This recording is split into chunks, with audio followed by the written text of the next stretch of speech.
What is going on, guys? Welcome back to the channel, and today we're going to be doing another updated hero guide, this time focusing on Emperor Palpatine, who's finally been added back to the game after nearly a month of being MIA. Because he was missing for such a long time, I thought I'd try and get a guide out on him as soon as I could, since a lot of us are going to be a little rusty with old Papa Palps. Plus, I have had a lot of new players subscribing to the channel lately, so some of you guys might have never really had a chance to play as Palpatine at all.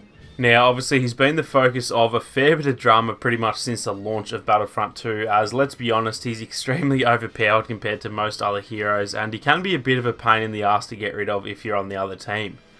With that being said, since he has been added back to the game, he definitely seems to be a lot more balanced than before, but even still, he is a tiny bit OP still, so I think that's just what we'll have to get used to. So anyway, in these guides, I do cover both Galactic Assault and the Heroes vs Villain game modes as well. So I'll separate both game modes and touch on both the best star cards to use and the best tactics to use in each game mode as well.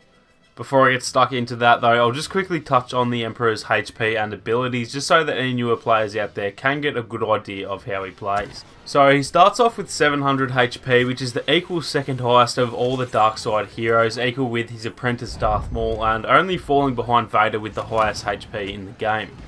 He does have a health regen star card as well, which I'll touch on a little later on in the video. So overall, in terms of his health, he's probably one of the stronger characters in the game. As for his speed, his actual sprint speed is one of the slowest of all the characters in the game. However, he actually has the ability to do a forward spin like we see in Revenge of the Sith, and because of this, he actually becomes one of the faster characters in the game. He does also have a force jump ability, which is a fair bit different from most of the other force users. Rather than jumping and falling at the same speed, he actually glides to the ground instead of falling quickly, which is really handy for jumping further distances. However, it can also put you in a tough position sometimes, as it makes you a much easier target for your enemies. His weapon of choice is obviously his Dark Side Lightning ability, which is pretty much the main reason he's considered to be so overpowered.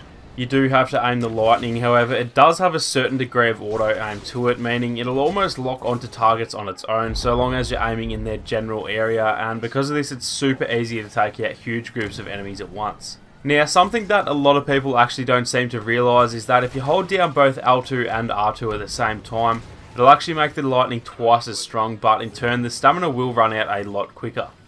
A lot of newer players out there might not realise this, and to be honest, I'd always recommend using L2 and R2 at the same time, as it's pretty much going to kill the target twice as quick, so there's really no point in just pressing one trigger or the other. Now, moving on to his abilities, and again, this is another reason why he's considered to be a little bit overpowered. None of them are anything crazy, but they are all really decent abilities, and especially when you combine them together, it can make you pretty much unstoppable. His L1 ability is his Chain Lightning ability, and this is pretty much similar to his regular lightning. However, it's more of a single lightning bolt rather than a constant stream of lightning, and because of that, the damage is much higher than normal. It does also bounce around to multiple enemies, so if there are 3 or 4 people close by and hit one of them, it'll actually bounce to the other enemies and damage them as well, which is really useful for taking out a few enemies at once.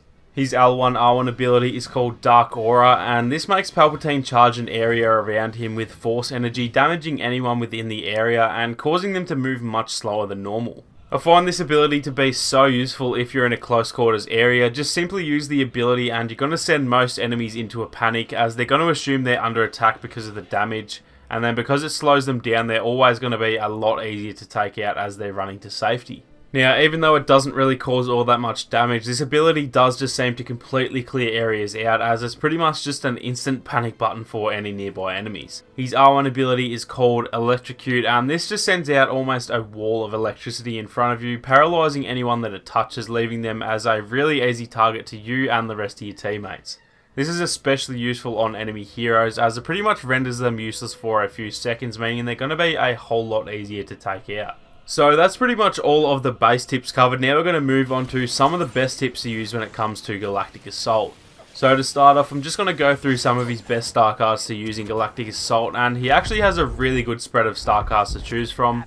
But because I can't fit them all into this video, I'm just going to cover 4 or 5 that I think are the most important and most useful cards. The first card I'm going to recommend, which actually kind of goes in tandem with the second one, is his Lightning Absorption card. Now, this makes it so that each time you strike an enemy with the Chain Lightning ability, you regain a small amount of health ranging from 10 to 25 per enemy, depending on how much you've upgraded the card. Now, a common misconception with this card is that you'll regain the health per kill, but it's actually just per hit, meaning that you don't even have to get the kill on the enemy and you'll still regain health just from using the chain lightning. This is one of the cards that makes Palpatine so powerful because obviously it isn't hard at all to hit 1 or 2 enemies with the chain lightning each time you use it, which means you can easily regain health without even really trying. The next card I'm going to recommend pretty much makes that last card even better, and this one is the Surge of Lightning card. This makes the chain lightning ability bounce to more targets, and fully upgraded you can hit an extra 4 enemies with the chain lightning ability, meaning that all up you can bounce it to 6 or 7 different enemies. So if you think about that, with both these star cards fully upgraded, you can now deal massive damage to 6 or 7 enemies with just the click of one button, so long as they are all standing close to each other. And then for each enemy that you do hit, you'll also regain 25 health at the same time, turning those 6 hits into a massive 150 HP. It's really easy to see just why Palpatine is so powerful just from these 2 cards combined. Even if you don't equip a 3rd card, this is easily the best card combination out of all the characters in the game, and no other character even comes close to this combination. Now, as for the 3rd card, it's really a bit of a toss-up between 2 other cards, and both are probably just as useful as each other, so it's really up to you guys which one you end up choosing. The first card is the Lightning Reach card, which, as you can tell by the name, just increases the range at which his normal lightning attack can reach by up to 30% further. This is really handy for taking out enemies who are trying to keep their distance from you, as well as anyone who's trying to make a quick escape.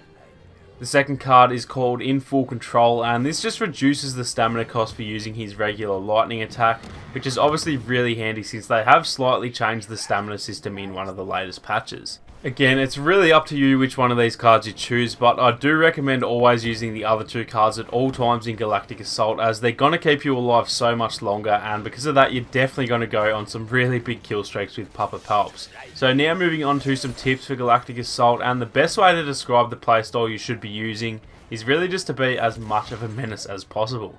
Between his quick dodge speed, high force jump and crazy high damage output, he's by far one of the better characters in the game when it comes to Galactic Assault, and because of that all you really need to do is just play really aggressively and you're bound to do fairly well with him.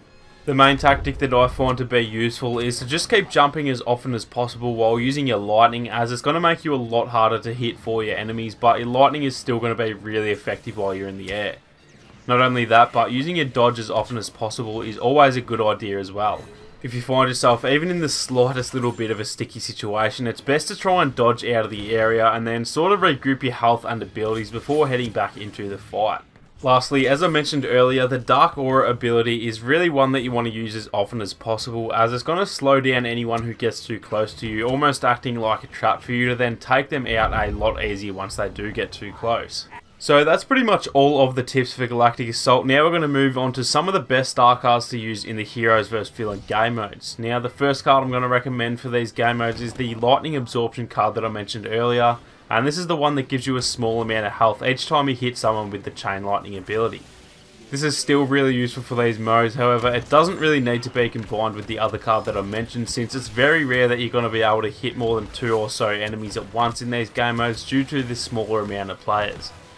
The next card I'm going to recommend is the Lightning Reach card, which I also mentioned for Galactic Assault, and this is just really helpful for taking out enemies from a bit of a further distance. Since you'll no doubt be coming up against plenty of saber users in these game modes, if you can keep your distance from them while still having a chance to attack them, then they're going to stand no chance of dealing any damage to you. The third card I'm going to recommend is the Rule of 2 star card, and this makes it so that your regular lightning attack deals more damage to anyone that's been electrocuted by your R1 ability. So not only will they be defenseless and paralysed, but you'll also be able to take them out a lot quicker than normal. Now the fourth and final card I'm going to recommend for these game modes is the Forked Lightning card, and this just increases the area of effect of your electrocute ability. This ability is one of the most useful ones in these game modes, and this is just going to make it all that much easier to paralyse your enemies.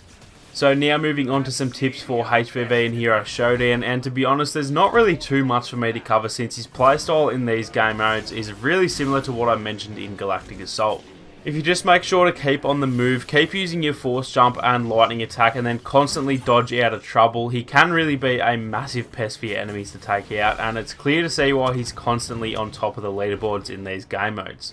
So that's going to be it for our updated Palpatine guide, guys. Hopefully some of these tips helped you out, and if they did, then make sure to leave a like down below to help support the channel.